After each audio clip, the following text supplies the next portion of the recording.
Welcome to Understanding Buddhism in America. My name is Mike, and before I start talking today, I'd like to give a shout out and a thank you to Kevin from Texas for the very nice review he left on iTunes about the show. A shout out to my friends at St. Pete College, and to Rachel, Sarah, Jimmy, and Bill, who all emailed me asking for a shout out. So there you go, wish granted. If you would like a shout out or would like to tell me about an experience or leave an audio clip for me to play during the show or what have you, you can email me at understandingbuddhisminamerica@gmail.com, all one word. Today, I want to talk about enlightenment. Not everybody likes to talk about enlightenment, and there's actually some discouragement among Buddhists to talk about it at all. Some believe if we talk about it, it could cause rise to the desire to be enlightened, which may actually inhibit the enlightenment itself. Most Buddhists agree that it's certainly not the most important issue to talk about, because the most important issue will always be the relief of suffering. After all, the cessation of suffering was the reason why Buddhism was constructed in the first place. Anyway, today the subject is enlightenment, so if that sounds offensive or disrespectful to you, you may want to hit stop right about now. So, you still with me? Great. Alright, well, the first half of this podcast will be about enlightenment itself, and the second half will be a pretty awesome first-hand experience I had with realization. I don't want to scare anyone off with this, but I feel it's an important story for me to share, so all I ask of you is to try and keep an open mind. Alright, now that all the disclaimers are out of the way, let's get started. Spiritual enlightenment means something along the lines of awakening to the truth of the world. There are many words that can be substituted for it, such as formlessness, non-self, non-attachment, realization, no mind, or insight. It's important to note that enlightenment isn't supernatural. Actually, I guess in a way it is if you take the meaning of the word supernatural to be literal, as in extremely natural, rather than paranormal. Enlightenment is like silence. Silence exists under all sound, whether we can hear it or not. We usually can't hear silence under sound because our minds and ears are dual-natured. This means we tend to think that if something isn't white, it must be black, or if something isn't left, it must be right. But we get so caught up in these mental categories that we've invented, we forget about the options that something can be gray or that something can be straight ahead. This is one of the things referred to as the middle way. Our minds love thinking dualistically because our egos love grasping and attaching to things. This is because our minds have been conditioned to attach to things over years and years of mental habits. If we attach to the idea of left, anything else seems new, unknown, and maybe a little scary. To continue sheltering our egos and not to challenge them, we immediately think everything that isn't left must be right. In politics, you can see this example in people who think if you're not a Democrat, you must be a Republican, or vice versa. Enlightenment is the act of completely letting go of that dualistic nature. It isn't a religious experience, enlightenment itself isn't rare, and it isn't mystical in the Western sense of the word. In Buddhism, mystical usually just means unable to be seen, so thoughts and emotions could be mystical. Enlightenment can be found in all living beings.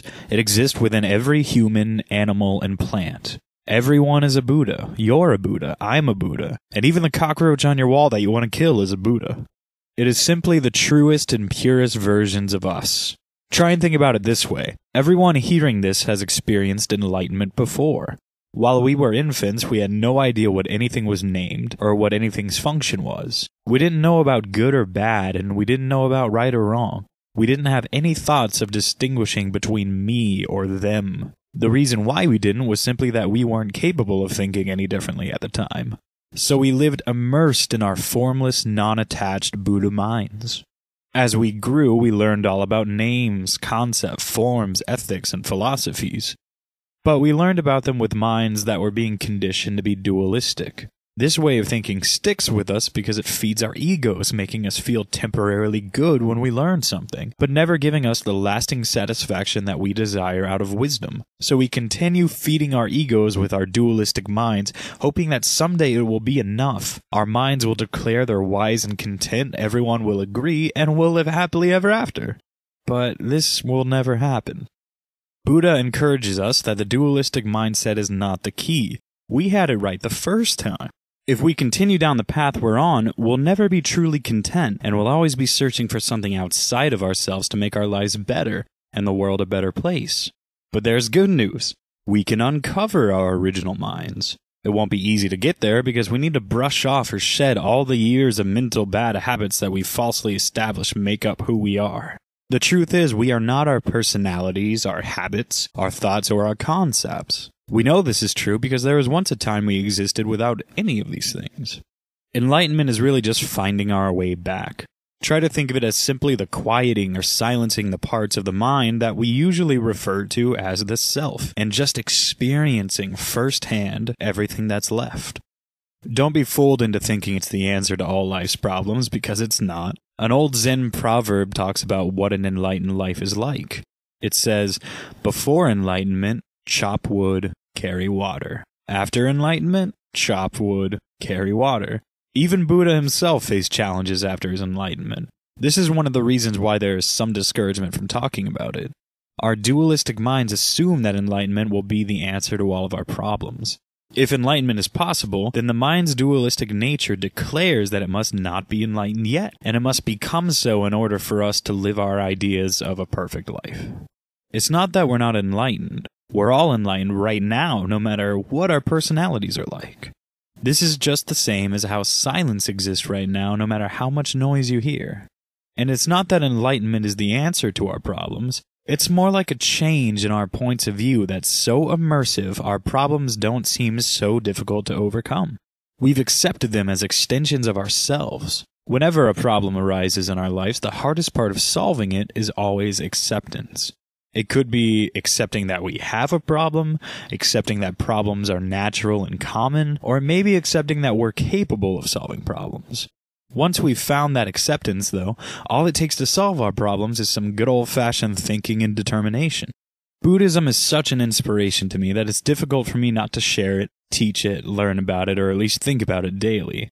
And one of the reasons is because for me, I found more wisdom and truth in the words of Buddha than anywhere else in the world. One of the truths I was fortunate and blessed enough to experience firsthand was enlightenment. Now, I want to make it clear I'm not saying I'm a Buddha. I'm saying everyone is a Buddha. I'm not saying I'm anything special. I'm saying we all are. I simply glimpsed the enlightenment that's within us all. In fact, I already know of at least one other person alive who's been through a similar experience to what I'm about to tell you. A brain scientist named Jill Bolt Taylor, who gave a TED Talk, which is currently on TED.com, and you can go look it up, suffered from a stroke which caused the left side of her brain to temporarily shut down. When it did, she experienced something amazingly similar to what I went through. Except luckily, I didn't have a stroke. She both temporarily lost the recognition of certain objects, including thinking her own body was strange looking, and also the mental boundaries between her and the rest of the world. She humorously calls it her stroke of insight. I've decided to call what I experienced enlightenment, not because it sounds nice, but because whenever I read or hear about enlightenment, I can personally relate to every word through my experience. If someone were to email me tomorrow saying I must be wrong, and instead I just experienced non-self, non-attachment, the left side of my brain quieting down, or insight, I wouldn't argue that they're wrong. In that moment, I experienced all of those things. The bottom line I'm trying to make is that I don't really care what people call it, and if you find the word enlightenment inappropriate, feel free to change it. But I'm choosing to call it that because honestly, that word just fits the experience better than any other. The truth is, language sometimes just fails to capture what we're trying to say, and I think this is certainly one of those situations. I'm going to start off by talking a bit about my background. Don't worry, I know this will be boring to a lot of people, so I'm calling this next segment 22 years in 2 minutes or less. So let's start at the beginning. I've been a Buddhist for around 2 years. Unofficially, I felt like I've been one all my life. I remember when I was really young, I had this vivid dream about the afterlife. I never actually died in my dream, I was just aware that I had already passed away. And I was standing in a long white hallway with many orange doors on my left and my right. On each door was a gold label with the names of all the many religions. My entire family was with me, and they were walking single file into the door marked Christianity.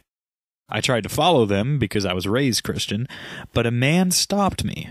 I can't remember a single detail about him, though I do remember I couldn't recognize him, and I asked him why he stopped me. He told me it was because I belonged in the Buddhist door. He opened up that door, I walked through, and I woke up. I don't take much stock in dreams as I have one almost every night, but this one really stuck with me. After becoming Buddhist when I was 20, which I talked about in my last podcast, I began meditating. I started in a very naive sense of what I could accomplish. I thought it would help me unlock an everlasting, blissful, heavenly state. But this was just my ego talking, wanting to get its way one more time. I picked up some meditation music and did my best for a while, but it just wasn't something I really enjoyed doing. Then I started going to a Shambhala meditation center. Soon I learned much more effective ways of meditating. I purchased a cushion, and I began practicing on my own. So that's my background. I think that was under 2 minutes. Feel free to correct me if it wasn't. And here's the account I want to share with you. I was meditating from 30 minutes to an hour, though I make a point not to keep track, otherwise it stays on my mind throughout the whole meditation. I wasn't looking for anything special to happen, I was just trying to unwind after a long day.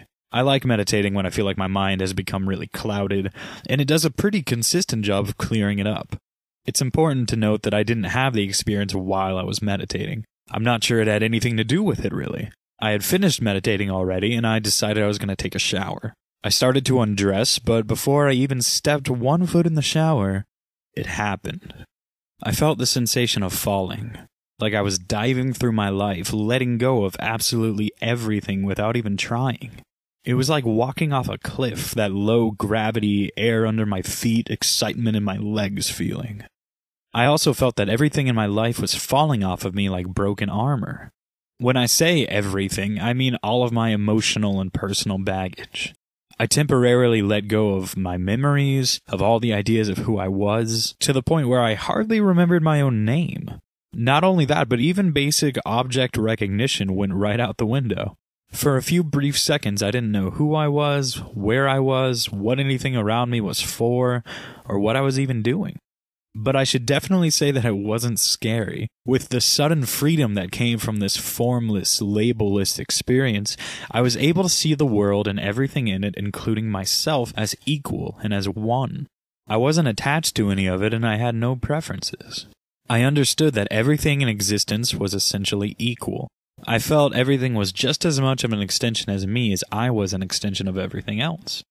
I never felt more happy or more at peace. And this was the defining moment that later led me to believe what I was experiencing was enlightenment.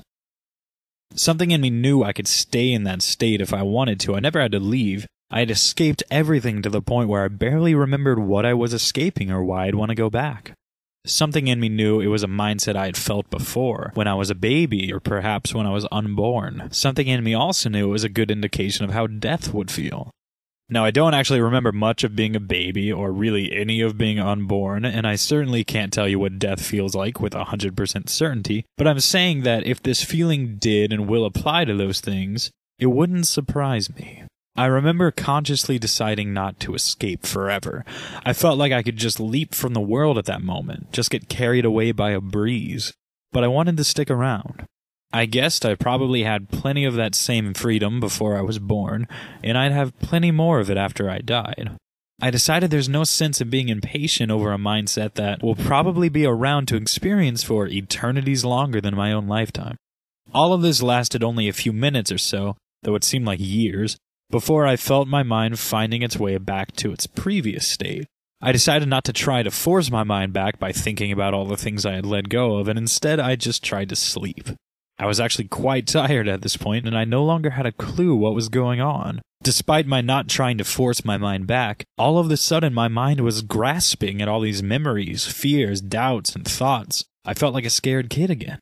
For all I knew at that moment, it could have been a near-death experience. I'm convinced what I was feeling then was the part of me that I call my personality, or personal and emotional baggage, attaching back onto my true self. Later, I understood that I simply couldn't have continued living in that completely formless and non-attached state because I wouldn't understand the world enough to even move, let alone survive in it. I ended up drifting off to sleep after a few minutes, and the next morning I woke up with a completely new outlook. My ego, which used to be a screaming child I tried to quiet with force or bribery, now felt practically asleep. It still is, though it occasionally wakes up, of course, but all I have to do to put it to rest is to remind myself I'm human and forgive my ego for all of its complaints. From that point on, I've never feared death. I found peace with all the deaths of my loved ones, and faith is something I haven't worried about at all. I bring these things up because these were some of the most liberating and wonderful things I experienced. All of my emotional baggage had fallen off my shoulders, and afterwards I understood that the true weight of it all was nothing. Enlightenment simply means awakening to the truth of the world. It doesn't mean any more than that. It was the ultimate realization that the life I was living before that moment was not only fine, but it was the perfect way to be because that enlightenment existed underneath it all, and it will continue existing within all of us for the rest of our lives whether we realize it or not. It helped me understand that I should stop spending my time trying to change my life, even by searching for enlightenment, and start using all the time I can loving it, accepting it, and loving everyone and everything in it. If I love my friends, family, and myself, and I accept that everything living is equal and that we're all alive and enlightened, then I should love everything that's living just as much as myself or my friends and family. This is where I like to think of as the birthplace of compassion, unity, and equality. The funny thing is looking back and seeing how enlightenment was built up in my own mind and how I wanted it so badly. Now I understand it's in every single person, including me and including you. I truly believe it's the natural state of all living beings. This isn't a New Age concept. Buddha was telling people all of this back in when historians estimate was 400 to 500 BC. I now know that enlightenment was always inside of me and I just hadn't realized that. Buddha taught that every living thing is a Buddha, but if we never truly believe it, then this remains a secret. I really used to think enlightenment was a permanent state too, but for me to want to be in that moment permanently is simply my ego desiring a permanent, satisfactory state of being. We all know that's not how the world works. There is nothing permanent. Enlightenment means awakening, and you just can't keep feeling an awakening forever. At some point, you're just awake. I feel no need to try and find it again. I sometimes feel a desire to, but like all desires, I try to quickly and gently release it. I won't purposely look for it again. I have no reason to. I see that my search and longing for enlightenment was just my ego hoping for that lasting bliss type of state, which I now know is very misguided. Instead of finding what I wanted, I found out that wanting it in the first place wasn't necessary. I have no advice for others who want to find it or any answers as to why I experienced it the way I did or in the moment I did. My best guess, and this is really just a guess, is that my mind simply was trying to figure it out and couldn't until I let it rest by doing something else. Which makes sense to me because that's how I used to manage my math homework in school. If I couldn't solve a problem, I'd just take a break and usually the solution would hit me. This is also a reason why chanting and prayer can be beneficial even if you're not religious. Admitting to ourselves we want a certain outcome can call on our minds to subconsciously help us make our desire come true. For a long time I struggled with talking about this experience because words really fail to describe it. When I say that I experienced enlightenment, it sounds all wrong. In that moment there was no I that could be pointed out, there was no experience that could be distinguished, and there was no enlightenment that I could name. That's what the word formless really means. People often use the phrase attain enlightenment, but this sounds even more wrong to me because if anything, enlightenment is characteristically unattainable. Not in the sense that it's impossible to realize, but rather that enlightenment itself is the letting go of all attainments. No one can attain enlightenment because for one, it's already in our grasps at all times, and for two, because the act of trying to attain is the opposite of letting go, which is necessary to experience it. But then again, if I told someone that I spontaneously realized the unattainability of the enlightenment that exists within us all, they really wouldn't have a clue what I was talking about. Anyways, the moment was wonderful, it was scary, it was strange, and it was familiar. It showed me everything in the world was equal, and I understood from that moment that I should love everything and everyone equally to myself and my friends and my family. It was my enlightenment. I'll certainly try to never forget it, but I certainly won't mind if I do. Thank you for listening to Understanding Buddhism in America. My name is Mike, and if you'd like to contact me for questions, comments, yelling at me, or asking me to give you a shout-out, or even if you'd like to leave a soundbite for me to add to the podcast, you can email me at understandingbuddhisminamerika@gmail.com. My next episode will be about overcoming problems using Buddhist concepts. Thanks again for listening, and I'll see you next time.